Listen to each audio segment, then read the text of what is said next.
suis Marianne Genévrier, je suis consultante en gestion des ressources humaines et en management opérationnel chez Notarian, un cabinet que j'ai créé il y a près de 5 ans maintenant et qui est particulièrement spécialisé dans l'accompagnement des TPE-PME et notamment des notaires, étant moi-même diplômée notaire. D'abord, peut-être qu'on peut revenir sur le contexte, effectivement. Il y a un ralentissement certain de l'activité. Les chiffres sont clairs et le sont d'autant plus si on les compare avec ceux des années précédentes qui ont été, comme chacun le sait, absolument extraordinaires.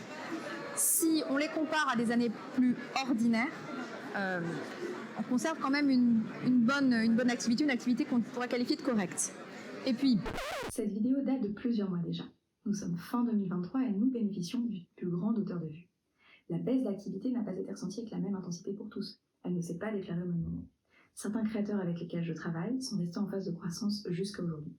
Tout dépend du volume que représentent les dossiers de droit immobilier dans chaque structure.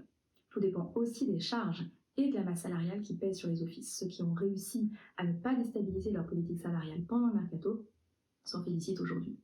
Idem pour ceux qui ont travaillé l'expérience et la satisfaction client. Ils sont également moins impactés. Cette question qui de prime abord ne concernait que le contexte a finalement un lien évident avec le management et la gestion d'office. Allez, on passe à la question suivante.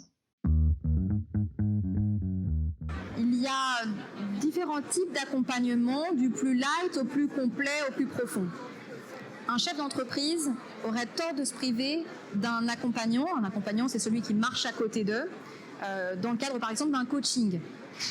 Il y a une problématique qui est posée, le coach est là pour l'écouter, pour la qualifier, pour l'interpréter, pour aider le dirigeant à prendre la meilleure des décisions grâce à un recul, une vision extérieure, se faire parfois aussi l'avocat du diable. Ça, c'est pour le coaching. On peut aller vers du beaucoup plus complet. D'ailleurs, le coaching est parfois une première porte que le dirigeant ouvre. C'est l'audit. L'audit, c'est un diagnostic à 360 degrés des forces et des faiblesses aussi, bien sûr, d'une entreprise, avec un embarquement et un engagement de tout le monde, donc pas que les dirigeants, pas que les managers, mais aussi tous les collaborateurs dans la démarche, ce qui permet vraiment de faire le focus, de faire le point sur tous les dysfonctionnements petits ou de plus grande envergure que connaît l'entreprise. Derrière ce diagnostic, on rend un compte-rendu, le livrable de l'audit, qui va nous permettre de poser les jalons thématiques de travail qui seront à très très court terme, comme à beaucoup plus long terme, les projets que va porter l'entreprise sur plusieurs semaines, mois, années, etc. Non, justement.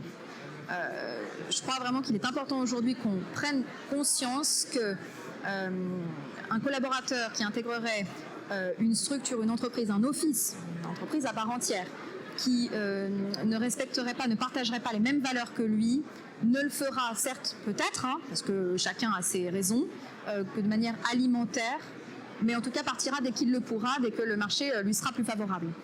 D'autant plus que, comme on le sait aussi maintenant, les nouvelles générations ont de nouvelles attentes, de nouvelles aspirations, et que d'ailleurs les générations qu'on qualifiait avant de plus dociles se font bien entendre. Donc non. Je crois aujourd'hui qu'on ne peut plus se satisfaire d'un management bancal et qu'il faut absolument qu'on soit très solide sur sa gestion de l'office et donc sa gestion des ressources humaines. L'avantage de travailler avec l'humain, c'est que des anecdotes cocasses, on peut en avoir beaucoup.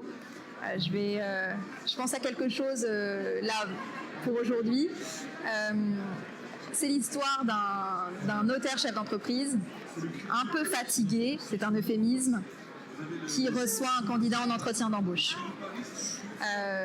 et qui lui donne rendez-vous, non pas à l'office, mais machinalement chez lui.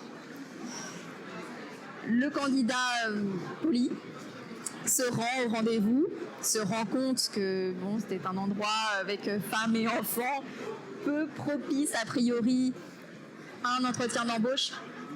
Passé le moment de gêne, l'entretien s'est passé. En fait, le chef d'entreprise avait vraiment envie que l'entretien se passe, pour que potentiellement le candidat puisse intégrer sa structure. L'entretien s'est très bien passé. Peut-être même mieux que s'il avait été dans un endroit plus formel, on ne saura jamais. Enfin, morale de l'histoire, peut-être qu'il vaut mieux anticiper ses recrutements pour éviter les moments embarrassants.